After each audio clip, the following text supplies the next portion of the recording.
blah, blah, blah, blah, blah, blah. I had no idea how to audition, and I would tank every audition, and I would be crushed. I would feel like I let them down, and I let myself down, and every one that I went on just got worse and worse and worse because I didn't want to be an actor. And so, and of course, you know, it was like, well, go to acting class then. I don't want to go to acting class. I don't have enough time going to regular class in school, like, you know. So it was just like, you know, butting heads, being like the industry, like, you know, what I'm supposed to be doing, what I want to do, and what I think I should be doing. So it got to the point where I had run out of money. I'd come back from doing the show in London, and this opportunity to audition for another Broadway musical came along. But again, it was an Elton John, and I love Elton John. I grew up with Elton John.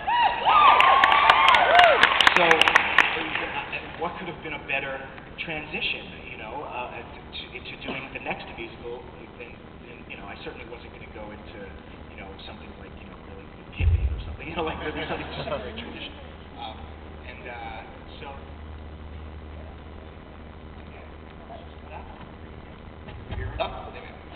And so I went in and auditioned for it, you know, and the director had seen me in Rent, so I went for it. I went in, I auditioned for the director and for Tim Rice, who was the lyricist on the show, and, you know, got the part.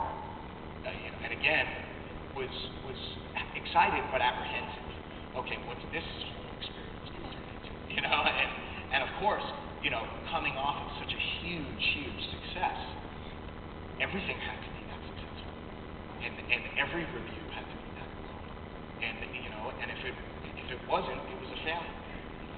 And you know, one learns the hard way that it doesn't have to be the top to be great, you know, and it doesn't, you know, like I've learned over the years the reality of sort of bobbing and weaving through this business and how to maintain, you know, a career in this business. As opposed to being a star. You know, being a star is ridiculous. It means nothing. It's an unattainable thing.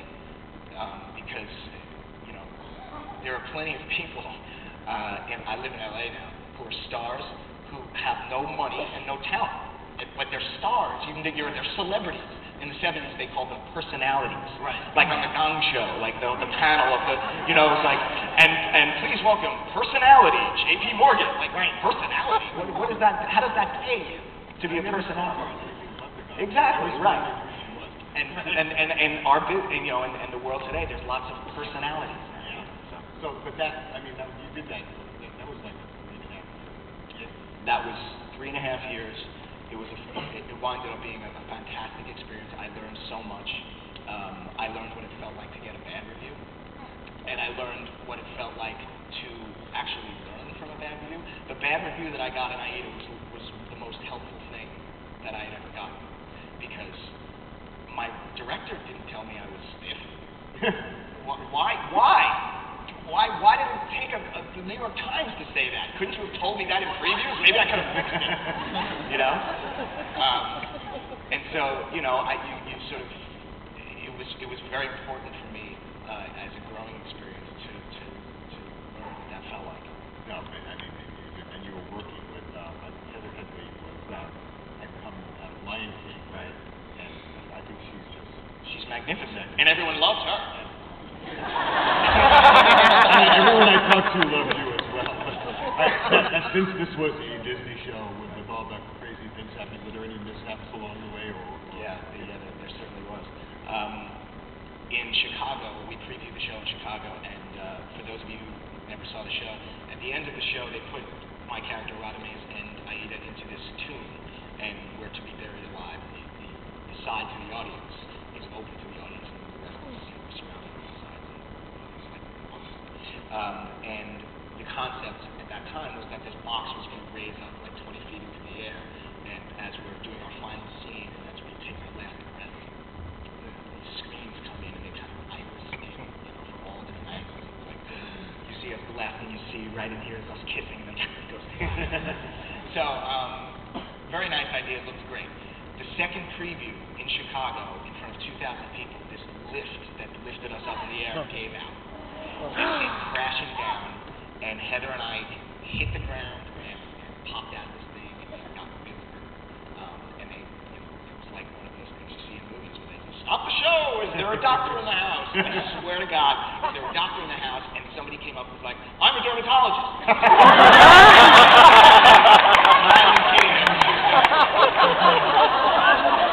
So your skin wasn't injured? No, my skin was not injured, but we both got hurt. They took us away in ambulances.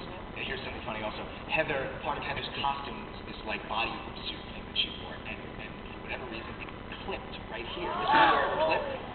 And so when they went and they x-rayed her, they said to her, Sadly, do you have any unusual piercing that we should know about?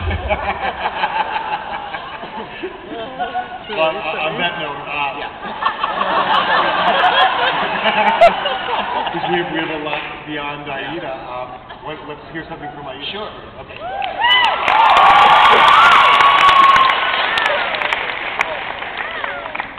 Now this is a song. It's actually a very sort of like a very short segue. I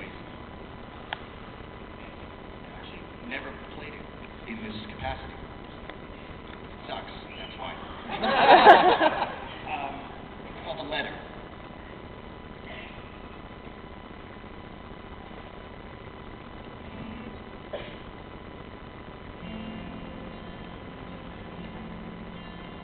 I'm sorry for everything I've said and for anything I forgot to say too. When things get so complicated, I stumble and then muddle through. I wish that our lives could be simple. I don't want the world. Oh.